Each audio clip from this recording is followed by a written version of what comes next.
তো যে একটা ছাত্রলীগের ঘোষণা হয়েছে, তারা ওয়ার্ডে ওয়ার্ডে মিছিল হচ্ছে এবং স্লোগানে দিয়ে বিভিন্ন জায়গায় স্লোগান দেখা যাচ্ছে, সোশ্যাল মিডিয়ায় স্লোগান দেখা যাচ্ছে।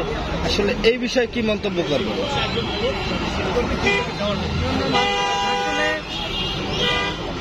কোনো কিছু দীর্ঘমেয়াদে কোনো কিছুই ভালো নয়। এই অন্তর্বর্তীকালীন সরকার বারবার বলতেছে যে সংস্কার করে তারা দীর্ঘমেয়াদী একটা ক্ষমতায় থাকার বন্দোবস্ত করছে।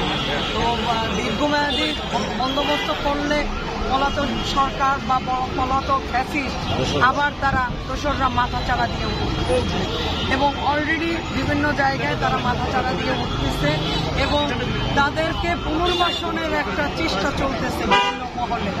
অতএব তো এখানে বিভিন্ন জায়গায় তারা তাদের কার্যক্রম শুরু করছে, সেই ধারাবাহিকতায় বিভিন্ন জায়গায় এখন মিছিল হচ্ছে, তারা অলরেডি মাঠে নেমে গেছে এবং সামনে আরো অনেক কিছু ঘটনা ঘটতে পারে। এগুলো আমরা সবাই চিন্তা করতেছি যে এরকম কিছু ঘটতে পারে। তো এই অন্তর্বর্তীকালীন সরকারকে বলবো যে এইরকম লিঙ্গারিং না করে সংস্কার একটা চলমান প্রক্রিয়া। অতএব আমরা বিএনপি আমরা কিন্তু 2 বছর আগে এই সংস্কারের কথা বলেছি।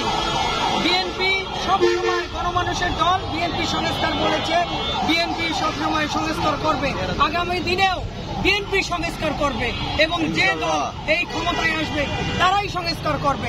এইসব সংস্কার করে আবার এই পলাতক ফ্যাসিস্টকে আবার পুনর্বাসনের যে চেষ্টাটা চলতেছে সেই চেষ্টা থেকে তারা যেন ভিতরে বিরত থাকে।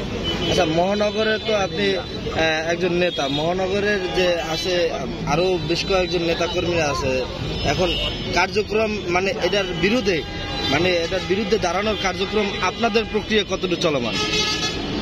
আমরা ইনশাল্লাহ আমাদের কার্যক্রম আগেও রেখেছি, এখনো থাকবে ইনশাল্লাহ। আমরা এই ফ্যাসিস্ট আর বাংলাদেশে কোনোদিন দাঁড়াতে দেব না, সেই পরিকল্পনা আমাদের আছে এবং আমরা দেখতেছি যে তারা কি করতে চায়।